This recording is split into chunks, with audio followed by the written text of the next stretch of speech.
शुक्रिया। ओवरऑल मैं आपसे सबसे पहले पूछना चाहूँगा, चूँकि 19 अप्रैल को ये सिलसिला शुरू हुआ, आज आखिरी मरहला उसका 7वां और आखिरी मरहला है।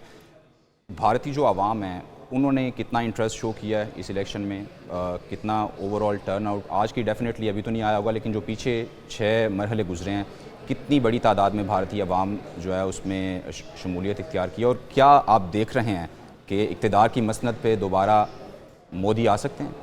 जी, ये बड़ा इंटरेस्टिंग किस्म का इलेक्शन रहा है इंडिया में, बिकॉज़ एक तो ये मतलब 6-7 हफ्तों पे खींचा गया है, जो कि 7 मरहले बहुत ज़्यादा होते हैं, मतलब इतने में अप्रैल से लेके जून तक बहुत कुछ हो सकता है। तो ये इलेक्शंस बड़े इंटरेस्टिंग रहे हैं, बिकॉज़ जब ये शुरू हुए थे तो ये ख्याल था कि बीजेपी बड़ी आसानी से गवर्नमेंट में वापस आ जाएगी, मोदी साहब आराम से 3rd टाइम इलेक्ट होके आ जाएंगे।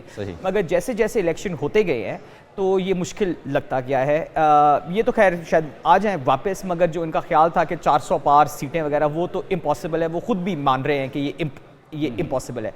अब देखना ये है कि वो कितनी सीटें हारते हैं और किस तरह से रुख बदलता है। और इन टर्म्स ऑफ इलेक्शन जो वोटर टर्नआउट है वो भी बहुत ज़बरदस्त रहा है, मतलब 60% से तो कम कहीं भी नहीं डला, कहीं जगह 70-80% तक है। जी जी बिल्कुल। अभी भी आप देखें आज आखिरी मरहला है और इतनी गर्मी है, मतलब वहाँ भी 45-46 डिग्रीज तो हर जगह है। तो अभी तक 30% वोट डल चुके हैं और शाम तक उम्मीद है कि 65% तक वोट डलेंगे। मतलब ओवरऑल 65% लोगों ने वोट डाले होंगे भारत, चूँकि ऑलमोस्ट 1 अरब लोग हैं जो वोट कास्ट कर सकते हैं, तो 65 करोड़ वोट कास्ट होंगे इस इलेक्शन। जी बिल्कुल बिल्कुल। तो ये मतलब again the world's largest democracy on show है, मगर अगेन कोई लेवल प्लेइंग फील्ड नहीं ऑपोजिशन को दी गई, उनके तो अकाउंट्स मुंजमद कर दिए गए, बहुत उनके साथ मसाइल आए। मगर बड़ी अच्छी बात है कि एटलीस्ट ऑपोजिशन ने डट के लड़ा है और अब मोदी गवर्नमेंट को जिस तरह आप कह रहे हैं कि ऐसा हो सकता है कि मोदी पहले बड़े पुरजोश थे और अभी कुछ ऐसा लग रहा है कि सीटें थोड़ी सी कम हो सकती हैं, तो सीटों कम भी भले हो जाएं, अगर मसनद इक़्तिदार पे वो विराजमान हो जाते हैं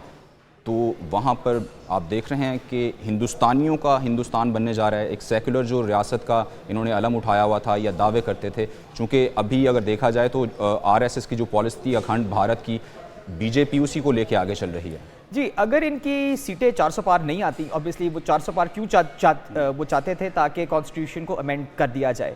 तो ये बड़ी इंटरेस्टिंग बात है कि इस इलेक्शन में जो अपोजिशन की सबसे बड़ी जीत है वो ये है कि उन्होंने लोगों को ये बावर कराया है कि ये कॉन्स्टिट्यूशन वर्सेस द बीजेपी है।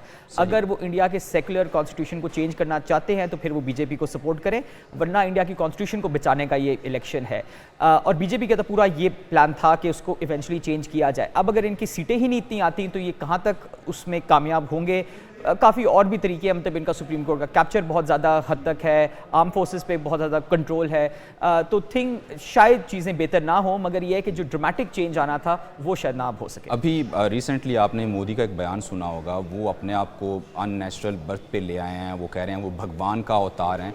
ये ताकत का नशा है, उसके नतीजे में ये बातें होने लगी या फिर उनको कोई जहनी मसाइल का शिकार हो गए हैं, या वो ताकत में भी कहते हैं कि जहनी मसाइल का शिकार हो जाता है बंदा? जी, इसमें बड़े इंटरेस्टिंग पैटर्न है। अभी देखें इस वक्त मोदी साहब जो है वो साउथ इंडिया में कहीं मेडिटेशन कर रहे हैं, पर बड़े मजे की बात है मेडिटेशन करते करते ट्वीट्स भी कर रहे हैं। तो पता नहीं ये कौन सी मेडिटेशन है। अच्छा, किस तरफ मेडिटेशन जा रही है कि वो इस तरह की बातें करने लगे? वो इस तरह की बातें करने लगे, तो वो मेरे ख्याल है मेडिटेशन का दिमागी कुछ असर हो गया है। मगर ये बड़े फनी बात है, काफ़ी जो इंडिया में भी यूट्यूब पे वगैरह लोगों ने कमेंट किया कि अगर उनकी बर्थ नॉन बायोलॉजिकल है, जो उन्होंने खुद अल्फाज इस्तेमाल किए, तो इसका मतलब है वो तो इंडियन फिर है ही नहीं, वो वोट कैसे दे सकते हैं। तो उनका तो वजीर आजम बनने के ऊपर बहुत बड़ा एक क्वेश्चन मार्क आता है। भारतीय होना, भारत में पैदा होना ज़रूरी है।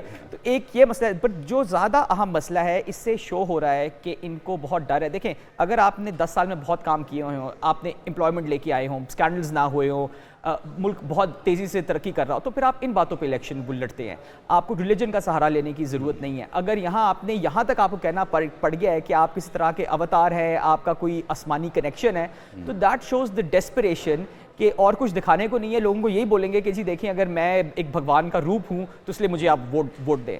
तो दैट शोज़ कि कितना डर है कि शायद इलेक्शन इनके हाथ से निकल रहा है। अच्छा, जो इनके मद्दे मुकाबिल जमातें हैं, आप उनके किरदार को कैसे देखते हैं? चूँकि एक तरफ कांग्रेस खड़ी है जो सबसे बड़ी इनके मद्दे मुकाबिल कहा जा सकता है, तो और माइनॉरिटीज़ के साथ जो रवैया बीजेपी का पिछले 10 साल में रहा है, आपको लगता है कि जितनी माइनॉरिटीज़ कम अज़ कम होंगी वो तो इनके साथ खड़ी नहीं होंगी इस इलेक्शन में?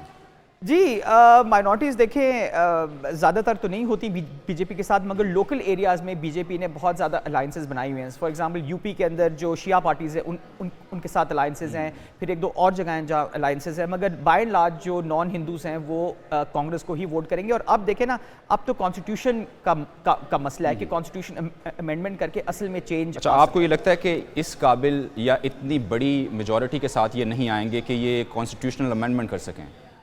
कहना मुश्किल है, 4 जून को पता चलेगा, मगर आई बी सरप्राइज्ड कि इनकी 2/3 मेजॉरिटी आए ताकि वो कॉन्स्टिट्यूशन को चेंज कर सके। सो आई थिंक ये लोगों में रियलाइजेशन हो गई है कि इंडिया हमेशा के लिए बदलने जा रहा है अगर ये बीजेपी दोबारा 2/3 मेजॉरिटी के साथ आ जाती है। तो ये एक मेरे ख्याल में बहुत एक सीरियस आया चेंज।